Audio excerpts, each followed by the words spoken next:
ለሄርሜላ የመጨረሻ ማስጠንቀቂያ ነው። ሄርሜላ አብርሽ የመጀመሪያ ነው ብለሽ ተሰክሽ ነበር።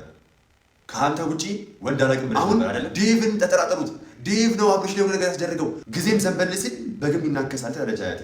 ሰላም እንዴት ይስጥልን። እንዴት አደራችሁ? በቅድሚያ እንኳን ለሊቀ መላኩ ለቅዱስ ሚካኤል ዓመታዊ ክብረ በዓል በሰላም አደረሳችሁ አደረሰን። ሊቀ መላኩ የልባችሁን መሻት ይፈጽምላችሁ። አመሰግናለሁ።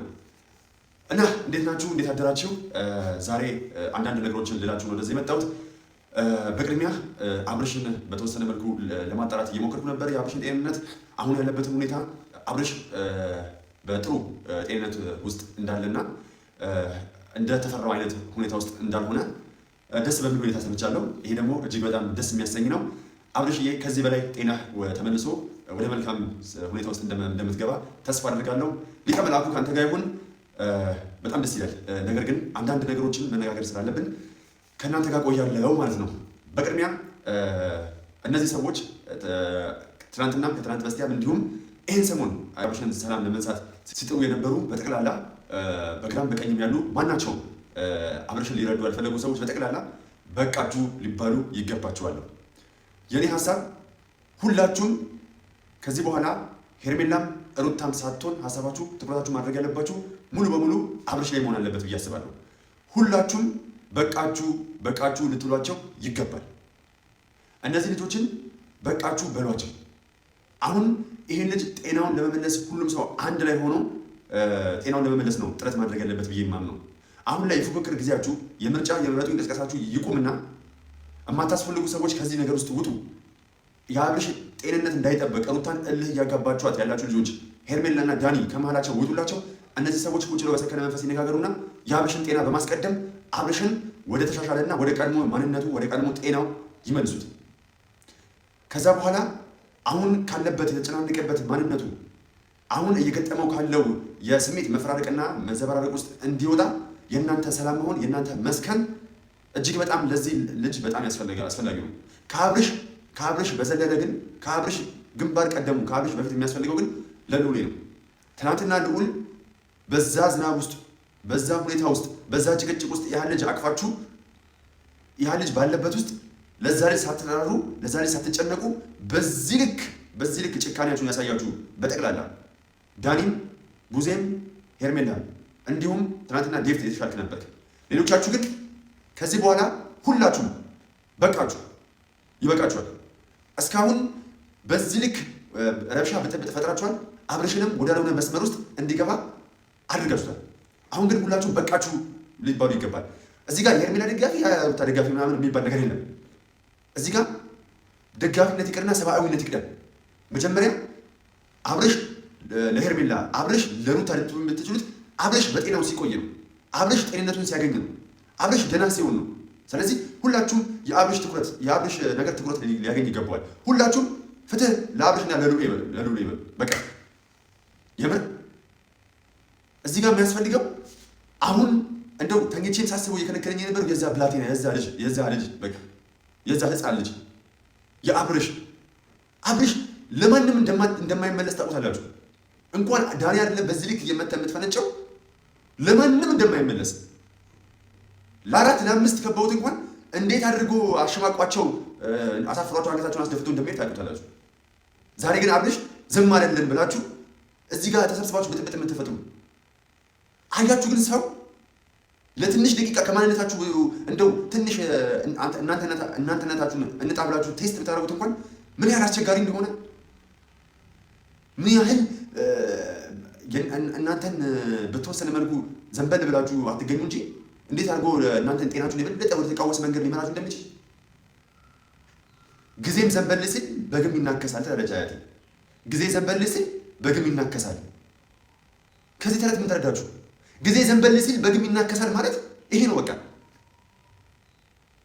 አንበሳ ሲረጅ አበሳ ይበዛዋል እንደሚባለው ሁላ ማለት ነው።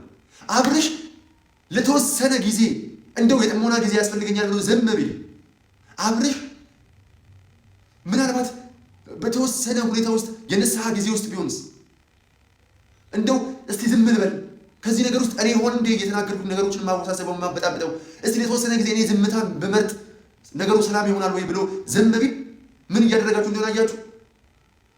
ልጁ ላይ ወዳልተፈለገ ሁኔታ ውስጥ እንዲገባ አደረጋችሁት። ስለዚህ እባካችሁ በቃ ዝም ብለው አሁን ይሄ እኔ በልጥ እኔ አስብልህ ከሚባለው ፉክክር ውስጥ ውጡና አብርሽን ወደ ጤናው ለመመለስ ጥረት አድርጉ ፕሊዝ። ዳኒና ሄርሜላ እስቲ ከቦታው ላይ ገሸሽ በሉ። ሩታን ከስሜታዊነት ነፃ አውጧት። ሩታ ደጋግማ ኤፊና ሩታ ደጋግማ እንደሚናገሩት ዳኒና ሄርሜላ ከማህዱጡና እስቲ እኛ እንደ ቤተሰብ እናውራ እያሉ ነው። ስለዚህ ተዋቸው እስቲ ለትንሽ ደቂቃ። ወይስ ካለነሱ ህይወታቸው አይሰምርም? ካለነሱ ደስታችሁ ሙሉ አይሆንም። ዳኒ እኮ ተናግረሃል። አብርሽ ወደ ጤናው ተመልሶ ጭቅጭቅ የሚያምነው በጤናው ተመልሶ ነው። አሁን ፈዞ በቃ ጸጥ አለብኝ እኮ ጭቅጭቅ አጣው አይነት ነገር ብለሃል እኮ ባለፈው አይደለ? የሚያምረውም እኮ አብርሽ ያ ቁጡ መጨቃጨቅ የሚችለው የሚቆጣው አብርሽ ነው። ለጭቅጭቅ የሚመቸው ያ ነው ብለሃል። ጭቅጭቁን አፍቆንም እንዴ ስንት የሚጨቃጨቅ አለ እኮ። በቃ ይሄ ልጅ እኮ አሁን ሰላም ፈልጓል አይደለ? አይ ሰላም በቃ እዚህ ጋር በቃ ና ተመለስ፣ ወደ ጨዋታ ተመለስ እያልክ እየጎተትከው ነው ልጅ። ስለዚህ ዳኒ እባክህ ወደ ራስ ተመለስ። ዛሬ ደግሞ የተወሰኑ ሚዲያዎችን ቼክ ለማድረግ እየሞከርኩ ነበረ። ምንድን ነው የተመለከትኩት? ዴቭንም ሩታን ስጠረጥሯት እንደነበረ ውስጥ እያስገባችሁት ነው። እዝጊው እንዴት አይነት ሰዎች ናችሁ ግን እናንተ? አሁን ትናንትና ዴቭ የተወሰነ መረጋጋቶች እንዲፈጠሩ ጥረት ሲያደርግ ነበረ። ሰላም እንዲፈጠር የሆነ ሙከራ እየሞከረ ነበረ። ከዛም በኋላ ምን አላችሁት? ከሩታ ወረዳችሁና አሁን ዴቭን ተጠራጠሩት። ዴቭ ነው አብርሽ ላይ ነገር ያስደረገው። አስተያየቱ እንቅሽቅሽ ማለቱ፣ አይኖቹ ላይ እንደዚህ መንቀሽቀሽ መታየቱ ምናምን እያላችሁ ደግሞ ለማብራራት እየሞከራችሁ ነው። ኧረ በስመ አብ! እንዴት አይነት ሰዎች ናችሁ ግን እናንተ? ዛሬ ደግሞ ሰላምን የሚፈልግ ሰው በቃ ጤነኛ አይደለም አይደለ? ሰላምን የሚፈልግ ሰው በቃ የሆነ ነገር አጀንዳ ከጀርባው አለ አይደለ? ዛሬ ደግሞ ከሩታ ወረዳችሁና ዴቭ ነው እንደዚህ ነገር ያደረገ ያለው። ዴቭ መጠራጠር አለብን። አብርሽ ላይ ነገር ያደረገ ያለው ተደርሶበታል። ዴቭ ነው ማለት ጀመራችሁ። አረ ለስንቱ ኃጢአት ገባችሁ። አረ ስንቱ ላይ ፈራጅ ሆናችሁ። አሁን እኮ ቀስ ብላችሁ ደግሞ አብርሽ ራሱ ላይ ነው ይሄን ነገር ያደረገው ልትሉ ነው። አሁን እርግጠኛ ነኝ ትንሽ ቆያችሁ በኋላ በቃ አብርሽ ነው ራሱ ላይ የሆነ ነገር ያስደረገው ልትሉ ነው። በቃ ሙሉ በሙሉ በቃ እርግጠኛ ሆኜ የምናገረው አብርሽ ራሱ ላይ ነው ይሄንን ነገር ያስደረገው ብላችሁ እንደምታወሩ በጣም እርግጠኛ ነኝ። በቃ ምንድነው የሚሸራችሁ ግን? ይሄ በጣም የሚያዛልቅ ነገር ነው። እስቲ ሊቀ መላኩ ልቦና ይስጠን። አሁን ቅድም መግቢያ ላይ እንደነገርኳችሁ ዛሬ አብርሽ ደህና ነው አይደለ? ደህና እንደሆነ ደርሼበታለሁ ብዬ ነገርኳችሁ። እንደተፈራው አይደለም ብዬ ነገርኳችሁ። ነገስ ደህና እንደሚሆን በምን እርግጠኛ ነን? ይሄ ልጅ ነገ ከነገ ወዲያ ለሚመጡት ቀናቶችን ደህና እንደሚሆን በምን እርግጠኞች መሆን እንችላለን ነው። ዛሬም ደህና ሆነ፣ ነገስ ወድቆ መነሳት እንዳለ ወድቆ አለመነሳትም አለ። ስለዚህ ይሄንን ነገር እንዴት ነው ሰላም ማድረግ የሚቻለው? ይሄ ነገር ላይ ግን በጣም መጠንቀቅ እንዳለባቸው ሁላችሁም። ግን ዛሬ ሄርሜላ ሩታ እንድትሉ አልፈልግም። በቃ አብርሽ እያላችሁ እንድትወያዩበት ነው የምፈልገው። አብርሽ በቃ መጀመሪያ ቀደሚያ አብርሽና ልጁ። ምክንያቱም አብርሽ ደህና ከሆነ አብርሽ ወዳልተፈለገ ሁኔታ ውስጥ እያመራ ስለሆነ አብርሽ ወደ ቀድሞ ማንነቱ ወደ ማንነቱ እንዲመለስ ነው። አብርሽ ወደ ጤናው እንዲመለስ ነው የምንፈልገው መጀመሪያ። ከዛም በኋላ ምርጫውን ያሳውቃል። ምርጫውን ደግሞ ያኔ ትክክል አይደለም እስቲ ከዚህ አንግል ላይ እያልን ደግሞ ሀሳብ አስተያየታችን መስጠት እንችላለን። አሁን ላይ ግን ቅድሚያ ለአብርሽና ለሉሊ እነዚህ ሰዎች በቃችሁ ሊባሉ ይገባል። ቡዜ ትናንትና እንዴት ነው ስትሆኝ የነበረው? ይኸው የፈራሁት ሆነ ምናምን ብለሽ ቀቆች ባለ ከወደቀ በኋላ ልጁ አብርሽ የሆነ ነገር ከሆነ በኋላ ጅብ ከሄደ ውሻ ጮኸ እንደሚባለው አይነት ነገር እኮ ነው ያንቺ ነገር። እንደፈራሹ ከሆነ ለምንድን ነው የማታየው? ይሄ ልጅ እሺ እንደፈራሹ ከሆነ ለምንድን ነው እንደዚህ አይነት ነገር የምታደርጊ? ቡዜ ትልቅ ነሽ አይደለ? ነገሮችን ማመዛዘን ትችላለሽ አይደለ? ለምንድን ነው የማታየው ይሄን ነገር? ለምንድን ነው አረጋግተሻቸው ልጆቹን ማኔጅ ማድረግ የማትችይው? አንቺ እኮ ትልቅ ነሽ አይደለ? ልጆችም አሉሽ አይደለ? ልጆችሽን ማኔጅ ሃንድል የምታደርጊበት መንገድ አለ አይደለ? እዚህ ጋር እንዲህ ታናሽ ወንድምሽን ሃንድል የምታደርጊበት መንገድ መስተካከል አለበት። እኔ ቡዜ ይቅርታ አድርጊልኝና ማለት ነው አንቺ አብርሽ አጠገብሽ አለው አይደለም? እኔ በቪዲዮ እያየሁ ጮክ ብለሽ ስትናገሪ እደነግጣለሁ። ጮክ ብለሽ ስትናገሪ እኔ እንኳን በቪዲዮ እያየሁት ያለው ሰውዬ እደነግጣለሁ። እንኳን አጠገብሽ ያለው አብርሽ ደንግጦ ሊወድቅ ይቀርና በጣም የሚያስደነግጠው ንግግርሽ እኮ ቪዲዮ ወደ ላይ የመለሽ ተመልከችው። በጣም የሚያስደነግጠው፣ በጣም ነው የምታስፈሪው። በጣም ነው ጮክ ብለሽ የምትናገሪው። ንግግርሽ በጣም ሀይ ነው። ዳኒ በዛ በኩል ደግሞ ይሄ ላይፍ ቦይ መሰለ ይተጣጠፋል። ይሄ የምድር ጉድ እኔ እንዴት እንደሆነ አላውቅም። እንዴ ምን አይነት ጉድ ነው? ምን አይነት ጥምረት ነው የፈጠራችሁት? እሳት የራሳችሁ እፍረትን የማታውቁ ሄርሜላ ቀስ እያለች ትወጋለች ጭቃ ውስጥ ሾክ። ዳኒም አለ በዛ በኩል የግራ ክንፍ አጥቂ። እንዴ በግራና በቀኝ እንዴት እንደምታጠቁ እናንተ በዚህ ፕሮፓጋንዳችሁ ለምንድን ነው የሆነ አክቲቪስት መሆን ያልፈለጋችሁ? በእናንተ አካሄድ አክቲቪስት መሆን ያለባችሁ እኮ የእውነት የሚያወጣችሁ አክቲቪስት ነው። ከዚህ በኋላ በቃችሁ። እኔ ደጋግሜ የሁለተኛ ጊዜ ነው በቃችሁ የምላችሁ። ቡዜ እንደፈራሁት ከማለት ይልቅ ነገሮችን አስተካኪ፣ ራስሽን ፈትሽ። ዳኒና ሄርሜላን አትመኛቸው። በቃ እዚህ ጋር ወንድምሽ አለ አይደል? ወንድምሽን እመኚው። ኤፋ አለ እዚህ ጋር ደግሞ የስጋ ዘመድሽ ሆናለች። ኦልሬዲ በቃ ሩታም አለች አይደል? በር ዘግታችሁ ከእነሱ ጋር ተወያዩና ተነጋገሩ። እንዴ በዚህ ልክ ነገሮችን አታበጣብጡ። ቀድሞ ነው እንጂ መጥኖ መደቆስ። አሁን ምን ያደርጋል? ድስት ጥሎ ማልቀስ ያለ ሌላ ነገር ሰው አይደለ? ስለዚህ ይህ ማለት ምን ማለት ነው? ቀድመሽ መጠንቀቅ ነበረብሽ እንደፈራሁት ከማለትሽ በፊት። አሁንም አረፈደም። ይሄ ልጅ ደህና ነው፣ እንደምንም ብላችሁ ወደ ሰላሙ መንገድ መልሱ። የእናንተ ጭቅጭቅ ከዛ በኋላ ያቆማል። ከዛ በኋላ መቀጠል ትችላላችሁ። እናንተ በራሳችሁ አብረሽ ትደርሱበት። ራሳችሁ በራሳችሁ ተገናጣ እንደዛ አንድ ላይ ተሰብሰብ በሉና ተወያዩበት። አብረሽን ግን ተውት። አሁን በቃ በዚህ መልኩ ነው መሆን ያለበት ብዬ የማስበው። ሌላው ደግሞ ሴቶች ከዚህ በፊት እኮ በጣም እኮ በቃ እንዴት አድርጌ ስርዓት ያላችሁ ነበራችሁ። ስርዓት ያላችሁ እናንተን ለማናገር እኮ በጣም አስቸጋሪ ነበረ። ክብራችሁን ጠብቁ ነበረ እኮ።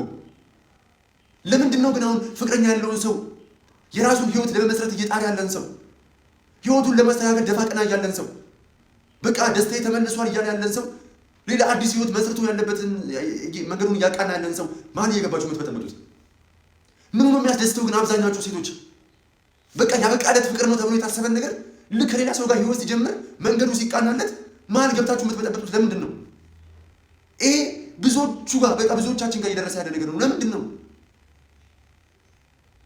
ለምንድን ነው አዲስ ህይወት ሲመሰረት ቀድሞ የነበረው ጓደኛችሁ ወይም ደግሞ አብራችሁ ጥሩ ጊዜ ያሳለፋችሁ ሰዎች ደስተኛ ህይወት ሲመሰረት ደስተኛ ማትሆኑት? ለምንድን ነው ግን ህይወት የተስተካከለ ብሎ ደስተኛ ሲሆን በሰው ህይወት የገባችሁ የምትበጠበጡት? ለምንድን ነው ግን ለክፋት በዚህ ልክ ጭንቅላታችሁ የምትጠቀሙበት? ለምንድን ነው ግን የቀድሞ ጓደኛችሁ ደስታን ለመፈለግ ጥረት እያደረገ ባለበት ሰዓት ደስታውን ለማክሸፍ የምትጥሩት? እኔ እርግጠኛውን የምናገረው ወንዶች ይሄን ነገር ሲያደርጉ በፍጹም አይቻላልም። ሴቶች ግን አቅላችሁን የሳታችሁ ነው። ትክክለኛው መንገድ ላይ አይደለም ያላችሁት። እንዴ ለምንድን ነው ግን ደስተኛ የሰው ልጅ ሲሆን ደስ የማይላችሁ? የቀድሞ ጓደኛችሁ ደስተኛ ሲሆን ደስ ሊላችሁ የሚገባው እንዴ? ለምን ደስተኛ ሆነ? ለምን ሳቀ? ለምን አዲስ ህይወት ሊመሰረት ሞከረ ብላችሁ ለምንድን ነው መሀል ገብታችሁ ልትበጠብጡ የምትጠሩት? እንዴ ልባችሁ እኮ ያውቀዋል። ከእናንተ ጋር እኮ መስመሩ እንደቋጨ፣ ከእናንተ ጋር እኮ ያበቃለት ምዕራፍ እንደሆነ፣ ከእናንተ ጋር እኮ ዛሬ መታችሁ ከበጠበጣችሁ ውጪ ደግማችሁ ተደውላችሁ እንደማታውቁ ሰላምታ እንዳልተለዋወጣችሁ ራሱ ልባችሁ ያውቀዋል። ዛሬ ላይ ግን አዲስ ህይወት መስርቶ በቃ ደስተኛ ሆኛለሁ ባለኝ ህይወት በቃ ደስተኛ ነኝ እያለ ባለበት ሰዓት ላይ ለምንድን ነው በደካማ ጎኑ እየመጣችሁ እሱን ለማሸማቀቅ የምትሞክሩት? ህይወቱን ደስታውን ለመንጠቅ የምትሞክሩት ለምንድን ነው? የኔ ደስታ ከዛ ልጅ ጋር ነው እያለ ያለን ሰው ለምንድን ነው ደስታውን ለመንጠቅ ጥረት እያደረጋችሁ ያላችሁት? አድቡ ሴቶች። እንዴ ህጉም ለእናንተ ስለሚያደላ ነው። ሴት ልጅ መምታት፣ ሴት ፊት ላይ እጅ ማንሳትን ህጉም ስለማይፈቅድ ማህበረሰቡም ስለማይፈቅድ ህሊናም ስለማይፈቅድ ነው በዚህ ልክ እየመጣችሁ የምትገፉሉት። በዚህ ልክ ቤተሰብ ድረስ እየሄዳችሁ ቤተሰብን የመሰረተውን ህይወት የምትበጠበጡት። ከዛም በኋላ አንድ ስትነኩ ደግሞ ሚዲያ ላይ ወጣችሁ አጀንዳውን ታስቀይራላችሁ። እግዚአብሔርን በጣም ነው የሚያስጠላው። እስቲ ሴቶች እያደረጉት ያሉትን በየሚዲያው ተመልከቱ። ከሚዲያ ውጭ ደግሞ ወደ ሚዲያ ለመጣ ደግሞ ስንት ነገር አለ። አሁን በቃ ሁሌ በጠባጭ ወንድ ልጅ ነው፣ ሁሌ ነገር የሚያበላሸው ወንድ ልጅ ነው፣ ሁሌ ቺተር ወንድ ልጅ ነው፣ ሁሌ ነገሮችን የሚያበላሻሸው ወንድ ልጅ ነው፣ ለሪሌሽንሺፕ እንዳይቀጥል ትዳር እንዳይቀጥል ቺት የሚያደርገው ወንድ ልጅ ነው። በቃ አንዴ ወንድ ልጅ ተባለ፣ በወንድ ልጅ ተሳበበ። እስቲ ሴቶችስ እያደረጉ ያሉትን ነገር ፖዝ አድርጉና ተመልከቱ። ሴቶች ዛሬ አድቡ፣ ፈጣሪያችሁን ፍሩ። እንዴት በፊት እኮ የነበረው ማንነታችሁ ሄደ። እንዴ ስትሽኮረመሙ እኮ ነው የሚያምርባችሁ። አሁን ፊት ብላችሁ መታችሁ አገባኝ ጥያቄ። አሁን መታችሁ የጀመረውን ህይወት ለመበጥበጥ የምትሞክሩ። እውነት ትክክለኛው በቃ ይሄ መጨረሻው ዘመን ነው ማለት ነው እንዴ? ወንድ ልጅ እኮ ማፈር ጀምሯል። አሁን ወንድ ልጅ እኮ ሼም ይዞ ጀምሯል። አሁን በጣም ትንክርት የሆኑ ነገሮችን እየተመለከትኩ ነው ያሉት። እንዴ ደግሞ እኮ እውነታ ቢኖረው እኮ ውሸት በግድ ተፈልገኛለህ አንቆ እሺ ብዬ መጣ ምን ልታደርጊ ነው? እሺ ብሎ ብዬ ምን ልታደርጊ ነው? ሌላው ለሄርሜላ የመጨረሻ ማስጠንቀቂያ ነው። ሄርሜላ አብረሽ የመጀመሪያ ነው ብለሽ ተሰክሽ ነበር። ከአንተ ውጪ ወንድ አላውቅም ብለሽ ነበር አይደለም? ከዚህ በኋላ ግን ይሄ ሁሉ ውሸትሽ ማብቂያው ደረሰ ይመስለኛል። ይሄ ሁሉ መበጥረቅሽ ማብቂያው ደርሷል። በሚዲያ ላይ መተሽ ለአብረሽም ሆነ ሚዲያ ላይ ምንድን ያልሽው? አብረሽ የመጀመሪያ ነው ብለሽዋል አይደለም? ሁሉም ነገር እየተደረሰበት ነው። ውሸታም እንደሆነች ሌላው ነገርን አልናገርም።